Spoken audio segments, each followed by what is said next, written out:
우리 지난 시간에는 우리 성령을 사모하라 시리즈 두 번째 시간으로 기다림에는 이유가 있습니다 라는 제목으로 함께 말씀을 나누었습니다. 예수님께서 부활하시고 승천하시지 않고 40일 동안 이 땅에 제자들과 함께 머무르시면서 식사하시고 대화하시고 특별히 하나님 나라에 대한 말씀을 가르쳐 주셨죠. 자, 이 시간은 단지 교육하는 시간이 아니라 제자들의 흥분을 가라앉히고 인격적인 부활에 대한 인격적인 확신을 가지는 시간, 확신으로 바뀌는 시간이다라고 했습니다. 어떤 시련이 와도 흔들리지 않고 확신 위에서 서는 그런 제자들을 위한 시간으로 예수님께서 40일 동안 이 땅에 머무르셨다, 그렇게 말씀을 나눴죠. 그리고 예수님께서 제자들을 향해 승천하시고 이제는 너희들이 예루살렘을 떠나라가 아니라 떠나지 말고 기다리라, 그렇게 말씀하셨죠. 40일 동안 예수님께서 제자들과 함께 하시면서 가르치시고 그들에게 훈련시키셨으면 이제 가라 해야 될 것 같은데 가라고 하시는 것이 아니라 기다려라, 머물러라 하셨다라는 거예요. 왜 그렇게 하셨을까요? 자, 이것은 우리의 열정으로, 나의 열정으로 일을 하는 것이 아니라 그냥 내 기분에 나 이제 일할 준비가 됐어, 내가 열심히 교회를 섬겨야지, 이 마음으로 일하는 것이 아니라 바로 우리가 주의를 감당할 때는 성령의 이끄시는 대로 순종하며 나갈 준비가 또 되어야 되는 거예요. 내 마음의 열정만으로는요 한계가 있어요. 내가 열심히 내 힘으로 열심히 하다 보면 반드시 지칠 때가 오고 또 낙심될 때가 온다라는 거죠. 그래서 우리는 나의 힘이 아니라 성령께서 공급해 주시는 힘으로 우리가 주의를 감당해야 된다. 그래서 제자들을 향해 너희가 지식적으로는 준비가 되었을지 모르지만 하나님의 공급하심, 성령의 공급하심을 받는 시간이 필요하다, 그렇게 말씀하셨죠. 그래서 너희들은 기다려라 말씀하신 거예요. 우리도 마찬가지예요. 우리들도 이 땅에서 나의 열정으로만 하는 것이 아니라 하나님의 공급하시는 힘을 받아서 우리가 주의를 감당해야 된다라는 겁니다.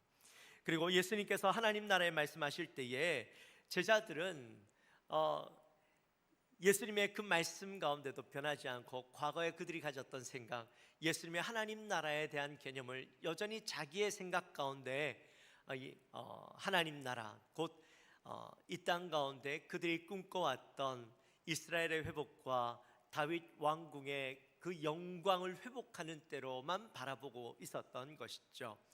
근데 예수님은 이 기다림을 통해서 그들의 관심이 내가 원하고 내가 꿈꾸는 나라가 아니라 바로 하나님이 원하시는 나라로 바뀌어지는 그 시간이 필요했기에 그들 향하여 기다리라, 그렇게 말씀하셨던 겁니다.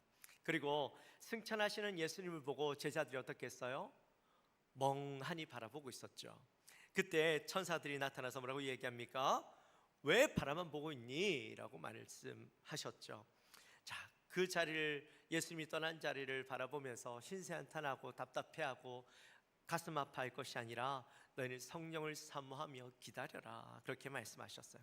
그래야 우리가 성령을 받고 예수님께서 우리를 통하여 일하실 수 있는 준비를 하는 것이죠.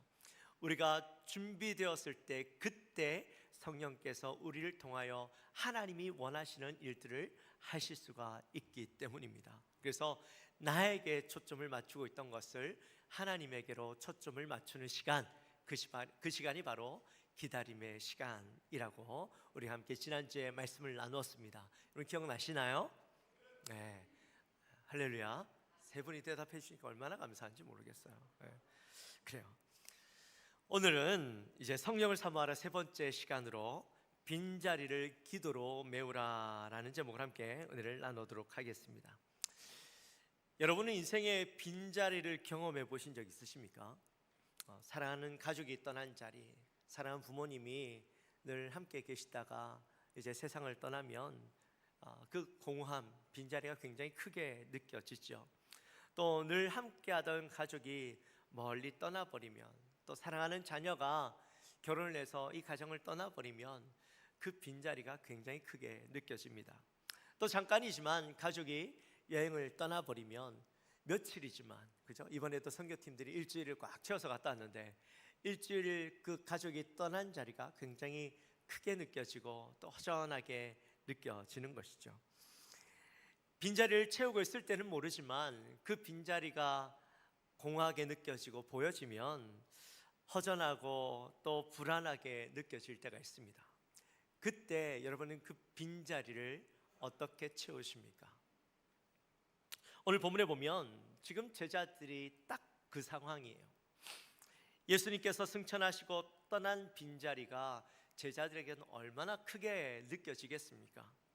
몇 분 전까지도 함께하고 있던 그 예수님, 스승님, 죽음을 이기시고 돌아오셔서 내가 절망 가운데 있었지만 그 절망을 회복시켜 주시고 기쁨 가운데 가득 채워짐을 경험했는데 다시 그 빈자리를 경험하게 될 때는 그 빈자리가 더 크게 느껴지는 거예요.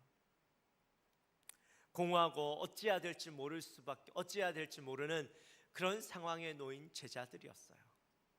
그 가운데 제자들의 첫 번째 선택이 무엇이었을까? 우리 12절 말씀 같이 한번 읽습니다. 제자들이 감람원이라 하는 산으로부터 예루살렘에 돌아오니 이 산은 예루살렘에서 가까워 안식일에 가기 알맞은 길이라. 아멘. 자, 제자들의 첫 번째 선택이 뭐였어요? 예루살렘으로 돌아오는 것이었어요. 그들이 머무르던 다락방으로 돌아오는 거였어요. 사실 제자들에게 있어서 이건 결코 쉬운 선택은 아니었습니다. 그냥 그들이 머무르던 곳으로 돌아오는 것인데 왜 어려운 선택이었을까?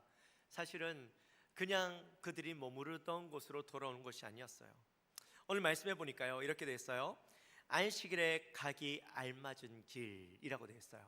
이 말이 무슨 말이냐면 이 유대 전통 규례의 안식일에는 2,000규빗, 그러니까 오늘날로 이야기하면 약 1km 정도 되는 그 길 이상은 더 걷지 못하게 안식일에는 걷지 못하게 규례로 정해 놓았어요. 그러니까 이 예루살렘으로 돌아온다라는 것은 거리가 감람원에서 1km밖에 되지 않는다, 이것을 이야기하고자 하는 것이 아니라 그들이 다시 유대 전통, 자기들을 예수 믿는 사람들이었죠. 예수님을 따르던 제자들인데 다시 유대의 그 감옥 같은 그 감시들이 자기를 향하는 그곳으로 한중간으로 돌아가는 것을 의미하는 것이에요. 그러니까 철저한 유대 전통과 율법의 감시하에 있는 현실로 돌아왔다라는 것이죠. 돌아오는 것을 선택했다라는 거예요. 지금까지는 예수님이 부활하시고 40일 동안 얼마나 행복한지 몰랐어요. 내 든든한 기둥이 되어주고 보호막이 되어주는 예수님이 다시 나와 함께 하신다는 게 얼마나 행복했겠습니까? 마치 수련회 가서요, 다른 거 생각 안 하고 오직 말씀에만 집중하고, 우리 아까 중고등부 아이들 수련회 장면을 봤지만 이 아이들이요, 우리 교회에서는 볼 수 없는 그 정말 예배 가운데 기쁨을 맛보고 즐거움을 맛보고 막 열심히 뛰면서 뜨겁게 기도하는 그 모습, 성령 충만한 모습, 은혜 받은 모습, 그 기쁨 가운데 머물러 있는 그 삶에서 또 선교 현장 가면 어땠습니까? 다 삶을 잊어버리고, 이번에도요, 우리의 삶을 잊어버리고 그 선교의 현장에서 정말 그곳에서 역사하시는 하나님의 은혜를 경험하고 그곳에 있으니까요, 기쁜 거예요. 즐거운 거예요. 그 기쁨 가운데 어디로 돌아와요? 현실로 돌아오는 거예요. 현실은 어떻습니까? 현실은 이 나를 힘들게 하는 직장 상사가 있고, 또 이 갈등이 있는 가정, 그죠? 꼴 보기 싫은 남편이 있고 아내가 있고, 이 말 안 듣는 자녀들이 있고, 그죠? 늘 삶에 찌들려 살아야 되는 그 삶의 현장으로 돌아와야 된다는 거. 어제 공항에 내려서 제가 여쭤봤어요. 돌아가는 게 즐거우세요? 아니면 다시 여기서 비행기 타고 싶으세요? 이렇게 여쭤봤는데 대답은 다들 안 하시더라고요. 어떤 마음이 정확하게 잘 모르겠어요. 근데 저는 또 좋은 것 같아요. 사실 주일이 가까울수록 이 마음이 얼마나 빠듯한 시간이었는지, 주일이 가까워질수록 마음의 부담이 자꾸 커지더라고요. 시간이 아침 새벽부터 저녁까지 정말 빡센 스케줄이었거든요. 그러니까 주일이 가까울수록 말씀에 준비해야 되고 선해야 되는데 이 시간이 다가올수록 쪼여오는 이 부담감, 사실 어제 말씀은 못 드렸지만 다시 비행기를 타고 돌아갈 수만 있다면 가도 좋겠다라는 마음이 들 정도로, 현실이란 건 그렇잖아요. 그런 현실 한복판으로 돌아오는 것과 같은 거예요. 사실 제자들에게는 다른 길도 있었어요. 고향 땅으로 다시 돌아갈 수 있어요. 가족이 있는 곳, 그래도 편하게 지낼 수 있는 곳, 그리고 이 자기들을 감시하는 눈이 없는 다른 곳으로, 아무도 모르는 곳으로 얼마든지 떠날 수도 있음에도 불구하고 그들이 다시 예루살렘으로, 또 다락방으로 돌아왔다라는 것이죠. 왜 그들이 그 혹독한 현실로 다시 돌아왔을까요? 그것은 바로 예수님의 말씀 때문이죠. 우리 지난주에 나누었던 4절 말씀에서 예수님 뭐라고 말씀하셨어요? 예루살렘을 떠나지 말고 내게서 들은 바 아버지께서 약속하신 것을 기다리라, 이 말씀을 하셨어요. 그래서 제자들은 그 말씀에 순종하는 마음으로 그 혹독한 현실로, 떠나가고 싶고 도망가고 싶은 현실로 다시 돌아온 것이죠. 사랑하는 성도 여러분, 녹록지 않은 현실에서도요, 우리에게 가장 필요한 건 무엇일까요? 순종이에요. 도망가는 것이 아니라 불편하고 힘든 자리를 할지라도 나를 보내시고 부르신 그 자리로 들어가서 하나님의 말씀에 순종하는 거예요. 순종은 비록 우리를 불편한 자리로, 어려운 자리로 내모는 것 같아 보이지만, 내가 순종함으로 그 자리에 들어갔을 때에 그곳에서 하나님의 기적과 하나님이 약속하신 역사를 경험할 수 있는 자리가 되어진다라는 것이죠. 그러므로 우리는 힘들고 어려운 자리를 할지라도 도망가고 피할 것이 아니라 순종함으로 그 자리에 나아가서 하나님의 은혜를 경험해야 되는 것입니다. 할렐루야. 아멘. 그리고 13절과 14절 말씀 같이 한번 읽습니다.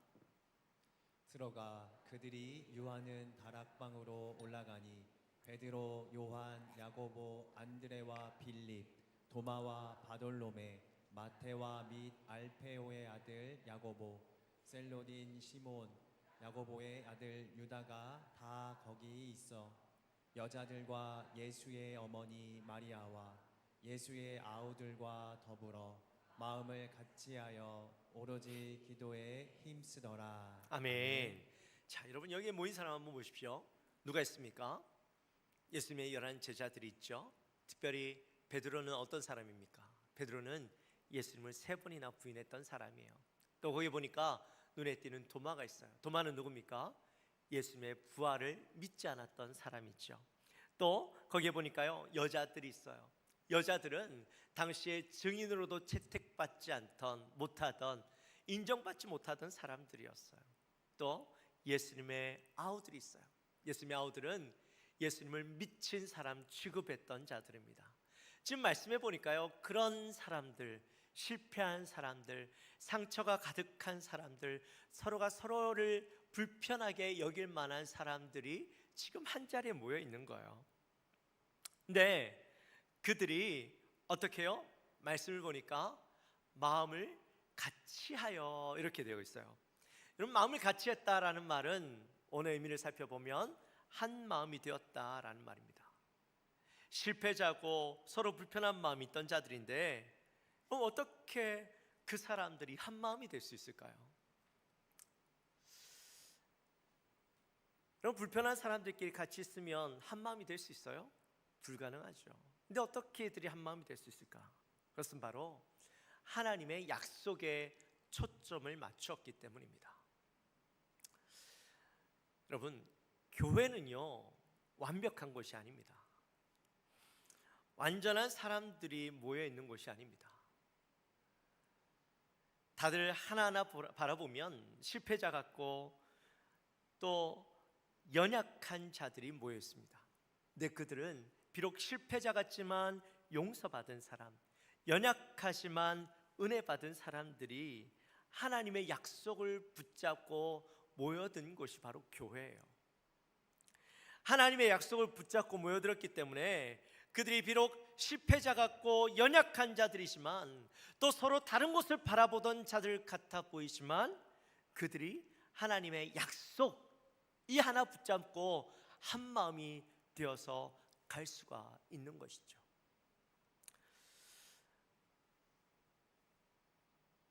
여러분 혹시 메트로놈 동기화 실험 혹시 보신 적 있으세요? 이 서로 다른 박자의 메트로놈들을 100개를 올려놓습니다. 근데 각자 다른 그 메트로놈들이 움직이면 어때요? 박자가 다 달라요. 그럼 어때요? 굉장히 시끄럽죠. 그죠? 소음이 가득한 방이 됩니다. 근데 이 메트로놈들을 전부 다 롤러 매트 위에다가 움직이는 매트 위에다가 올려놓고 있으면 처음에는 제각각 움직이던 메트로놈들이 바닥에 미세한 진동을 타고 이 매트가 움직이면서 몇 분이 지나면 이 각각 다르던 메트로놈의 속도가 박자들이 다 하나로 같이 움직이는, 마치 군인들이 제식행렬하는 것 같은 그런 똑같은 박자에 같이 움직이는 것을 보게 됩니다. 그래서 이걸 메트로놈 동기화라고 이야기하는데요. 마찬가지예요. 이 지금 다락방에 모여 있는 120명의 사람들은요, 다 제각각이었습니다. 각자의 아픔과 슬픔과 괴로움과 시선을 가지고 있는 그 사람들이 한 마음으로 모인 거예요. 하나님의 약속이라는 그 판 위에 함께 선 거예요. 그랬을 때에 그들이 함께 다른 시선들이 약속 앞에 함께 모여들면서 한 마음이 되어지는 겁니다. 여러분, 그들이 함께 모여서 무엇을 했을까요? 무엇을 했을까요? 계획을 짰을까요? 우리가 앞으로 어떻게 해야 될지 전략을 짰을까요? 아니요. 말씀해 보니까요, 기도했어요. 여러분, 기도는 뭡니까? 기도는 내 소원을 관철시키기 위해서 하는 게 절대 아니에요. 기도는 하나님의 박자에, 나의 박자는 멈추고 하나님의 박자에, 그리고 하나님의 그 뜻에 우리 모두의 시선을 함께 맞추는 거예요. 그래서 교회가 기도하는 것이 참 중요합니다. 우리가 각자의 자리에서 기도하는 것도 너무나도 중요하겠지만 한 자리에 함께 모여서 합심하여서 같은 제목, 같은 내용을 가지고 함께 기도하는 것은요, 더 힘이 있는 거예요. 우리가 오늘부터 기도 학교를 한 달 동안 시작합니다. 어떻게 기도해야 되는가도 배우겠지만 이 시간을 통해서 우리가 왜 기도하고 어떻게 기도해야 될 것인가를 배워야 되는 거예요. 기도는 내가 하나님과의 관계도 회복하지만 이 공동체가 하나님의 뜻을 이루기 위해서 기도의 소리를 모으고 기도의 방법을 모으고 함께 그 길을 향해 나아갈 때에 그 기도에는 능력이 있고 힘이 있고 성령이 역사하는 기도가 그곳에서 이루어지는 거예요.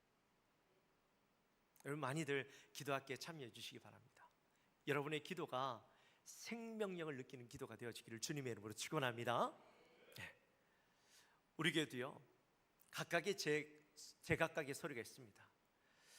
오늘도 2부 예배에 앉아 계시는 우리 성도님들 얼굴 보면 다 제각각이에요. 제가 아는 각자의 모습들이 너무 다르지만 우리는 성령 안에서 군포 영광교회라는 그 틀 안에서 판 위에서 하나가 되어 나가는 그런 공동체들입니다. 지난 한 주간 동안 우리 선교를 다녀왔는데요, 14명의 선교 팀원들이 있었습니다. 여러분 보시면 아시겠지만 그 팀원들이요, 정말 각각의 독특한 사람들이 모였습니다. 이분들이 정말 하나 될 수 있을까? 라는 생각이 들 정도로 각각의 개성들이 강한 분들이 참 모였어요. 그런데 놀라운 건 그곳에서 각자의 소리가 나오기도 하지만 한 주일 동안 우리의 목적, 선교, 또 비전을 향해 나아갔던 그들이었기 때문에 각자의 소리 속에서 하나가 되어져 가고 각자의 다른 모습이지만 한 비전을 향해 나갔더니 이 조화가 이루어지더라고요. 서로의 모습 속에서 각자의 역할을 감당하고 각자의 모습 속에서 하나가 되어지니까 더 풍성하고 은혜로운 시간을 누릴 수 있었습니다. 이게 바로 성령의 동기화입니다. 우리 군포영광교회도요, 바로 그 모습으로 함께 세워져 가는 겁니다. 내 소리를 내는 것이 아니라 각자의 다른 모습이지만 성령 안에서 하나님이 원하시는 교회를 세워가기 위해서 우리는 함께 세워져 가고 채워져 가는 거예요. 우리의 빈자리를 함께 그렇게 채워가는 거예요. 특별히 이들은 기도로 하나가 되었습니다. 그들의 허전한 빈자리를 기도로 함께 채워갔을 때에 그 빈자리는 성령으로 가득 채워지는 것을 경험했습니다. 우리 교회도요, 바로 그 빈자리를 기도로 성령으로 채워야 되는 것입니다. 여러분 혹시 가정 가운데 또 여러분의 공동체 가운데 왠지 모를 공허함이 있습니까?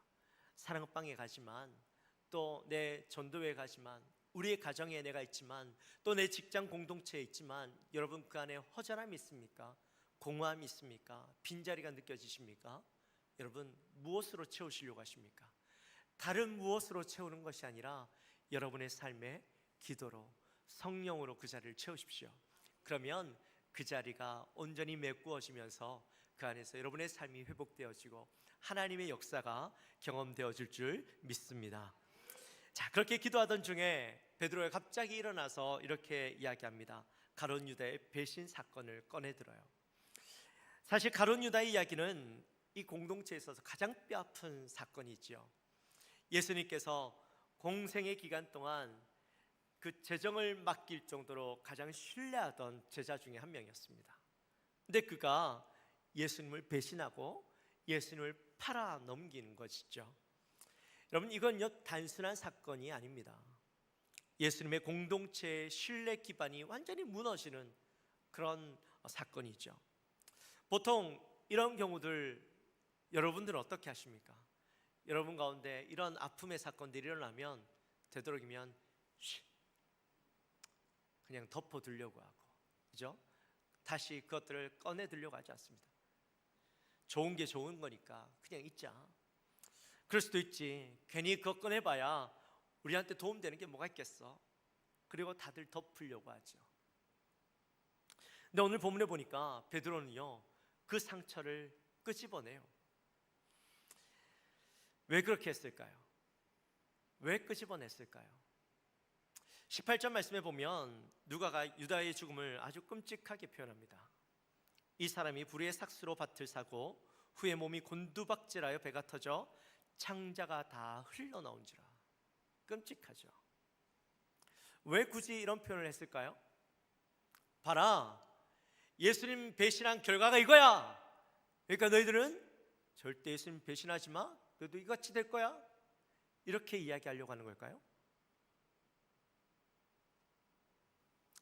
사실 베드로가 이 사건을 언급한 이유는 유다의 배신이 단순히 어떤 사고나 비극으로 표현하는 것이 아니라 하나님의 말씀의 성취의 과정으로 표현하고 싶었던 거예요. 16절 말씀해 보니까 성령이 다윗의 입을 통하여 예수 잡는 자들의 길잡이가 된 유다를 가리켜 미리 말씀하신 성경이 응하였으니 마땅하도다, 이 말씀을 하죠. 그 뒤에 이제 구약 성경에 나오는 시편에 나오는 시편 69편과 109편에 나오는 그 이야기들을 쭉 하고 있어요. 그러면서 단순히 이것은 사건이 아니라 하나님의 말씀의 성취다 라는 것을 이야기하고 있는 것이죠. 그리고 19절 말씀에 보면 이 가룟 유다가 죽은 밭을 아겔다마 곧 피밭이라고 부릅니다.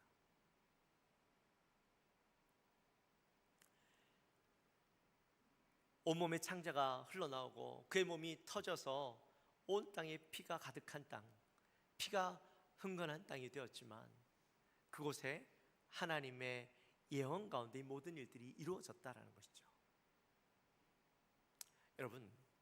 여러분의 인생 가운데도요, 이 피박 같은 땅 있지 않으십니까? 피박 같은 마음의 상처들이, 응어리들이 있지 않습니까? 실패한 과거, 깨어진 관계, 또 지우고 싶은 그런 과거들 여러분의 삶에 있잖아요. 근데 여러분 어떻게 하십니까? 그냥 그 상처들을 덮어두고 골마서 썩어져도 그냥 그것을 모른 척하고 외면하고 지내왔던 여러분의 삶 아니십니까? 썩고 있는데 여전히 그 아픔이 한가운데 남아있는데도 불구하고 외면해버리며 살아갔던 그 삶. 오늘 베드로는 뭐라고 이야기하냐면 그 삶을 드러내라는 거예요. 그 말씀을 드러내되 그냥 그 상처를 드러내는 것으로 끝이 아니라 그 상처를 무엇으로 바라보라는 거예요? 말씀으로 바라보라는 거예요. 말씀 속에 이 상처들을 어떻게 말씀하고 계시고 이 상처들을 통하여서 우리에게 원하시는 것이 무엇인가 하는 것이죠. 그리고 그 말씀으로 그 상처들을 잘 꼬매고 그 약을 발라서 이 상처들을 통해서 이 상처들을 나에게 주신 이유가 나를 괴롭게 하고 힘들게 하려고 주신 것이 아니라 이 사건을 통해서 내가 말씀으로 회복되어지고 그 말씀을 통해서 내 과거가 상처가 회복되고 또 그것을 통하여 하나님이 나를 통하신 계획, 나를 세워가시기 위한 아픔으로 내가 거듭나고 성장하여서 내가 하나님 앞에 더 완전한 자로 하나님의 일에 귀하게 쓰임받는 자로 세워지기 원하신다라는 것을 보라는 것이죠. 여러분의 상처 외면하지 마십시오. 그렇다고 자랑하면서 드러낼 것 아니에요. 말씀으로 바라보라는 거예요. 여러분의 그 상처, 아픔, 말씀이 나를 어떻게 위로하고 이것을 통하여 나를 어떻게 회복시키시는지 보라는 거예요. 그리고 그 회복을 통하여서 하나님이 나를 더 귀하게 쓰시고 더 중요한 건 그 아픔은 나만을 위한 것이 아니라 다른 누군가의 아픔도 위로해주고 그들의 아픔이 그 말씀을 통하여 역시나 회복되어져서 하나님의 만지심, 회복시키심, 그리고 그것을 통하여 하나님 앞에 바로 설 수 있도록 도우라는 것이죠. 여러분, 상처는요 그냥 두면 고통이 되지만 말씀으로 해석되면 그건 간증이 되어져요. 여러분의 상처를 말씀 앞에 드러내놓게 되시기를 주님의 이름으로 축원합니다. 그리고 마지막으로 베드로는요 말씀의 근거에서 가룟 유다의 빈자리를 채우려고 합니다. 근데 아무나 그 자리를 세우진 않죠. 오늘 말씀에 보니까 두 가지 기준을 정했어요. 하나는 항상 우리와 함께하던 사람, 다니던 사람. 두 번째는 예수님의 부활을 증언할 사람. 이 두 가지 기준으로 사람들을 뽑습니다. 사도들이 최종으로 두 명을 뽑죠. 한 명은 바사바라고 하고 별명은 유스도라고 하는 요셉, 또 다른 한 사람은 마띠아. 이들은 누가 봐도 다 훌륭한 사람들이었습니다.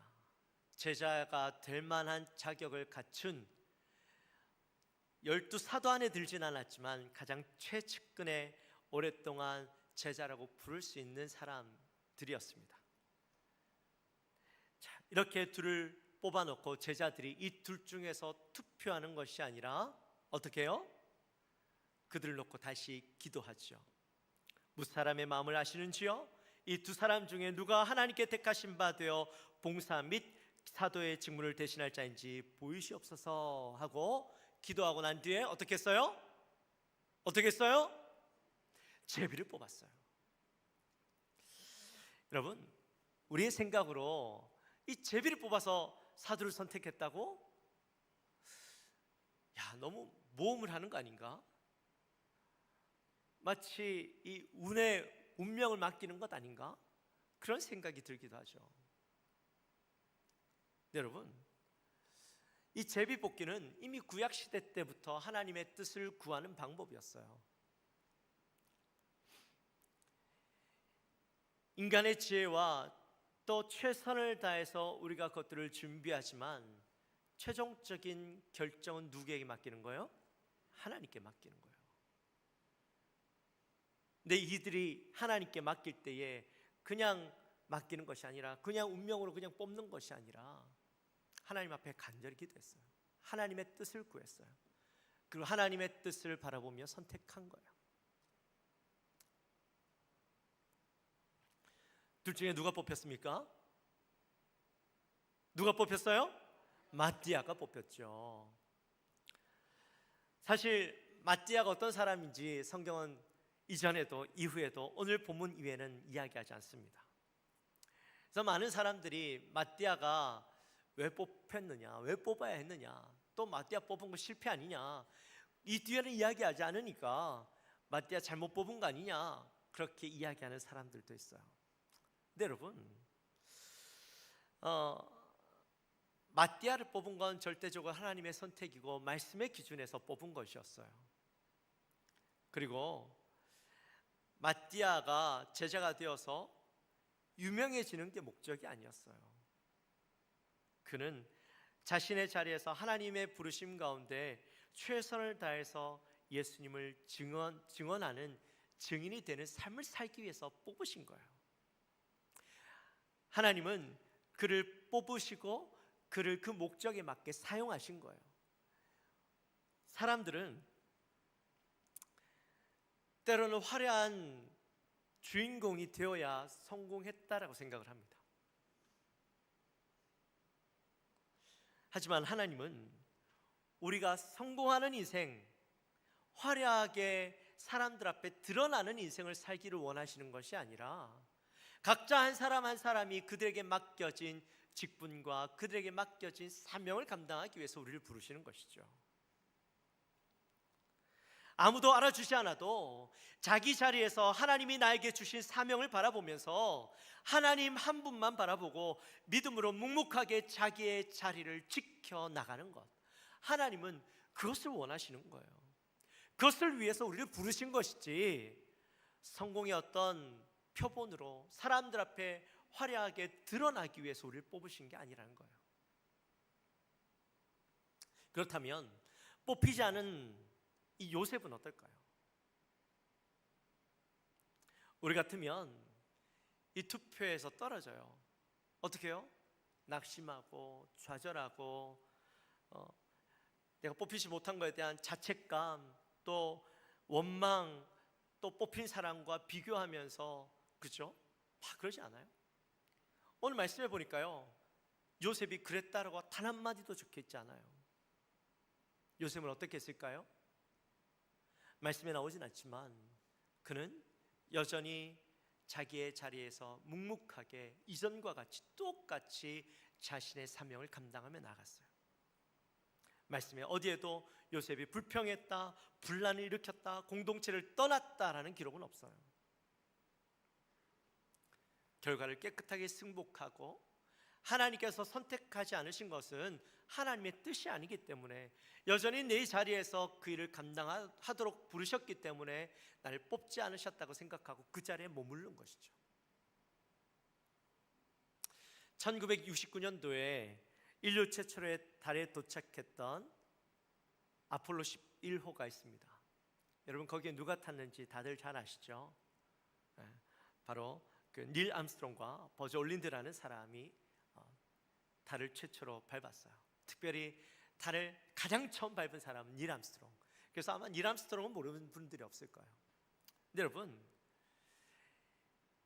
그 비행기에는요, 우주선에는 3명의 사람들이 타고 있었습니다. 닐 암스트롱과 버즈 올린드가 있었지만 마지막 3번째 사람, 바로 마이크 콜린스가 있었습니다. 그는 함께 비행기를 우주선을 타고 갔지만 달은 밟지 못했습니다.